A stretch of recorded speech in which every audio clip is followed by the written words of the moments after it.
Assalamualaikum warahmatullahi wabarakatuh. My name is Ivan Kenji Sakai, name 33220201.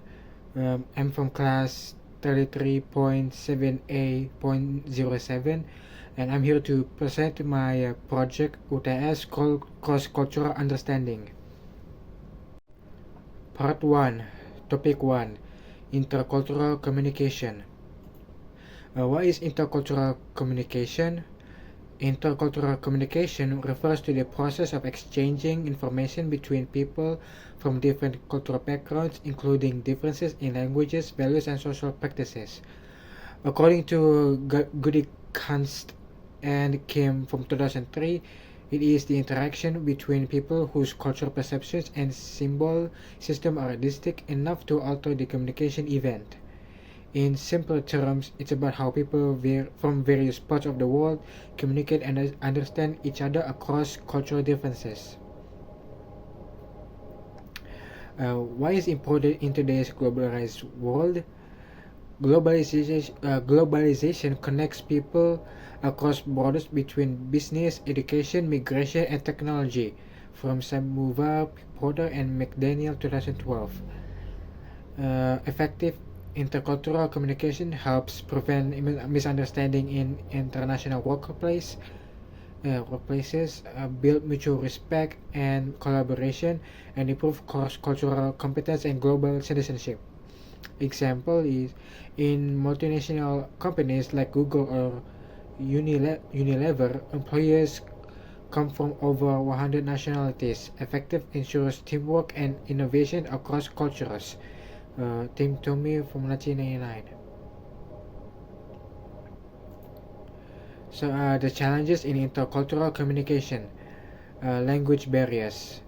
Misunderstandings occur when people do not share the same language or idioms and expressions are translated literally. For example, an idiom like break a leg might confuse a non-native English speaker. Samovar from 2012. Stereotypes and prejudice. Preconceived ideas about other cultures can affect the quality of communication and lead to bias of offense. For instance, assuming all Asians are good at math can create false expectations. From Gadikans and Kim, 2003.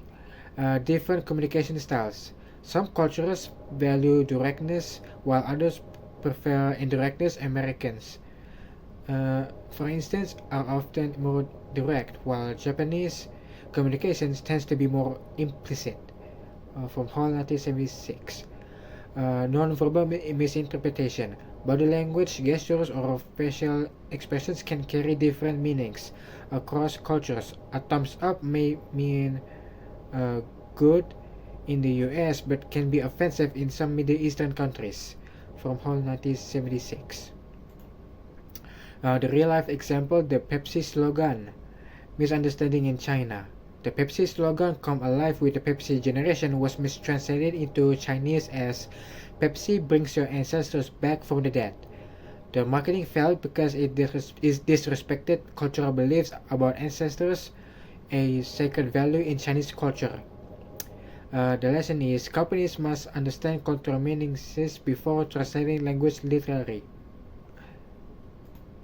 So, in conclusion, is that intercultural communication is essential for connecting people in our globalized world. By learning about cultural differences in language and behavior, we can avoid misunderstandings, build respect, strengthen cooperation. In short, effective intercultural communication that helps us build bridges and promotes global harmony. Topic 2, the relationship between language and culture. So, how language reflects and shapes culture? Language is a mirror of culture. It expresses the way people see the world, according to Sapir from 1921.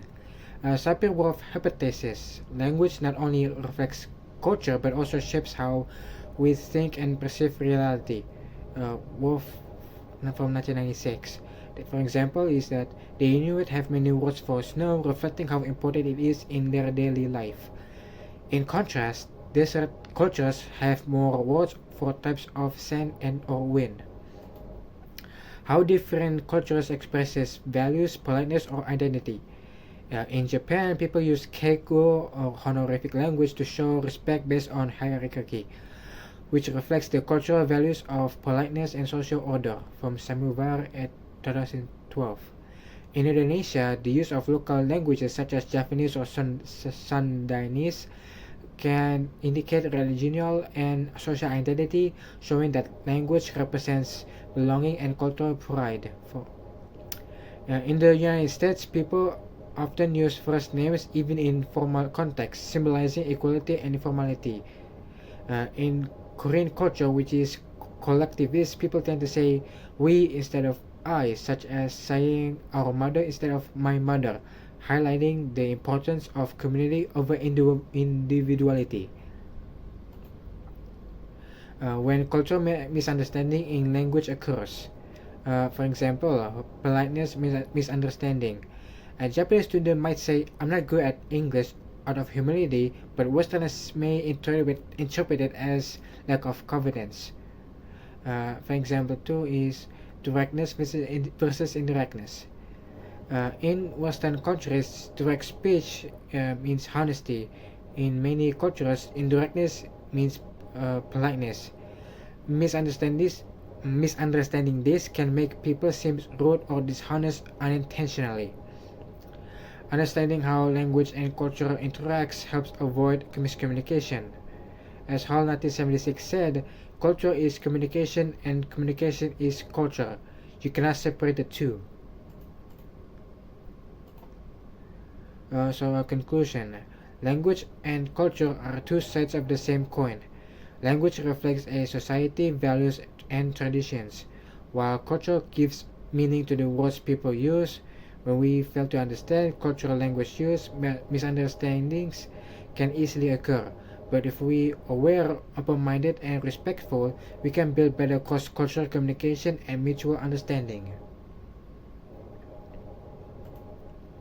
Now here's the references for both for topic 1 and 2.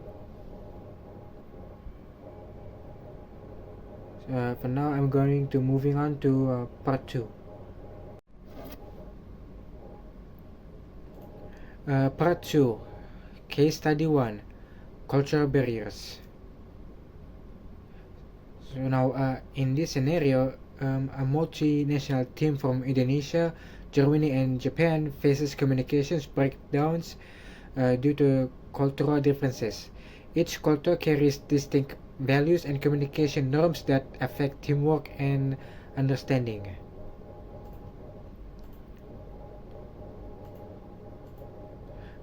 The main cultural barriers. According to Hofstede's cultural dimensions, Germany scores high in individualism and low context communications, meaning Germans tend to be direct and explicit. In contrast, Japan and Indonesia are high context and collectivist cultures, where harmony and indirectness are valued. From a Newman 2024. The German manager's straightforward feedback might be interpreted as rude or aggressive, while the Japanese and Indonesian team members' silence could be seen as lack of engagement. Hall's high context versus low context theory explains the differences clearly. Japan and Indonesia rely on implicit messages, while Germany values explicit clarity. 2. Supporting data or evidence. According to Halstead Insights from 2023, Germany scores 67 on individualism, Japan 46, and Indonesia 14, showing clear differences in personal versus group orientation. Research by Koswara and Lukman 2022 also shows that Indonesians often adjust their communication styles to maintain politeness and avoid confrontation, while Germans prefer openness and precision in meetings. 3. Impact on teamwork and decision making. Cultural misunderstandings in this context lead to delayed decisions. The Japanese and Indonesian members' reluctance to express disagreements results in poor feedback, while German managerial directness can create tension and reduce team cohesion. Without mutual adaptation, efficiency and creativity are both limited. 4. Strategies to overcome cultural barriers. Cross-cultural training for all members to learn each country's communication norms. Establishing clear feedback protocols, written summaries, or structured turn-taking to ensure everyone's opinions are heard. Using cultural mediators or facilitators to help bridge gaps and interpret cultural behavior correctly. From Randy D. 2020.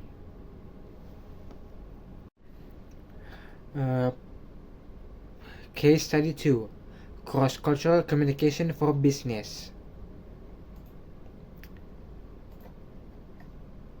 The Tropical Craft, an Indonesian furniture company, expanded to Europe with advertisement emphasizing family values and community spirit. The campaign, however, failed to attract European customers, highlighting cultural mismatches in marketing communication. So, 1. Analysis of communication failure. The main issue was misalignment between cultural expectation and message tone. Indonesian ads often highlight togetherness and emotional warmth, appealing to collectivist audiences. In contrast, European markets favor professionalism, logic, and individual appeal.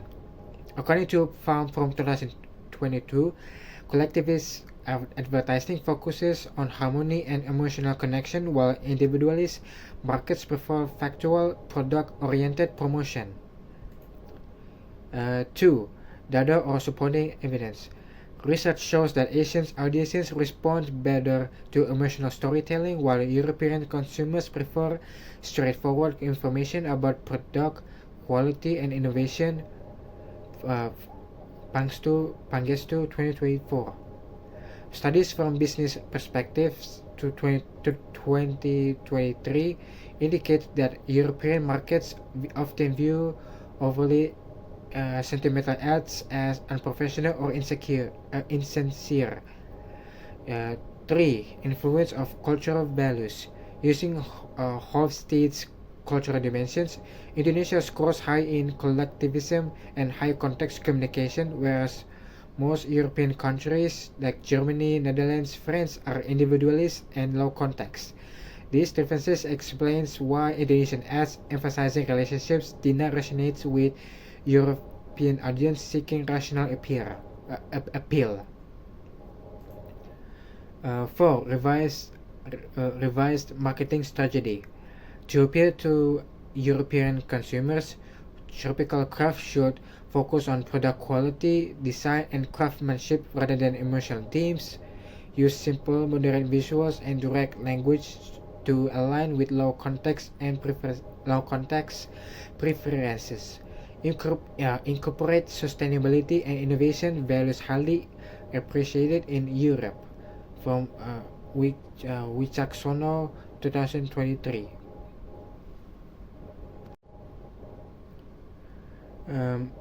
Case Study 3. Nonverbal communication. So, in this scenario, a U.S. company representative and Arab client in Dubai experienced a failed negotiation due to nonverbal misunderstandings.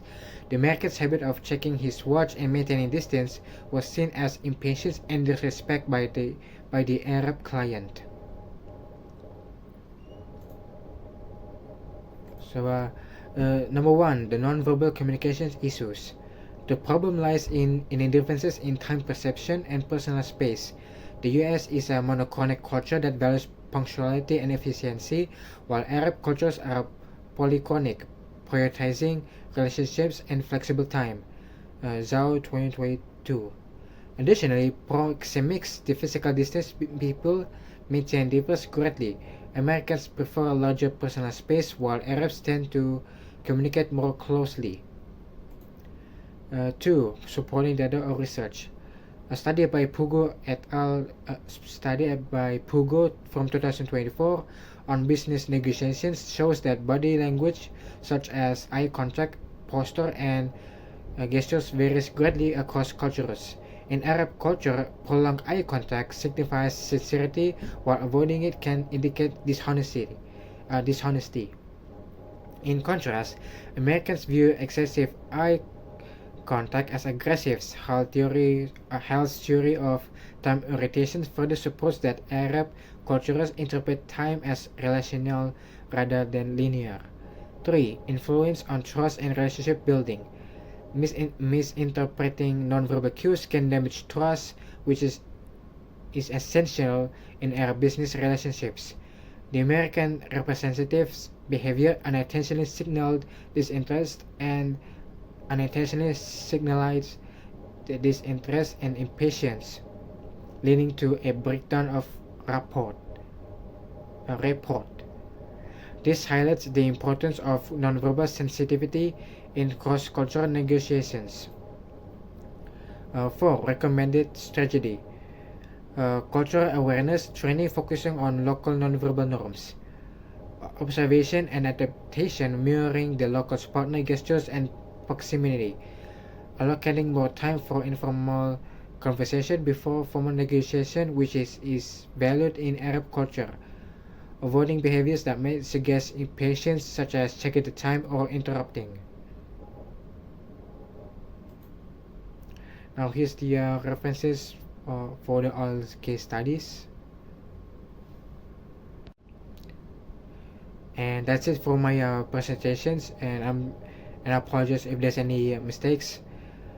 Thank you for watching. Assalamualaikum warahmatullahi wabarakatuh.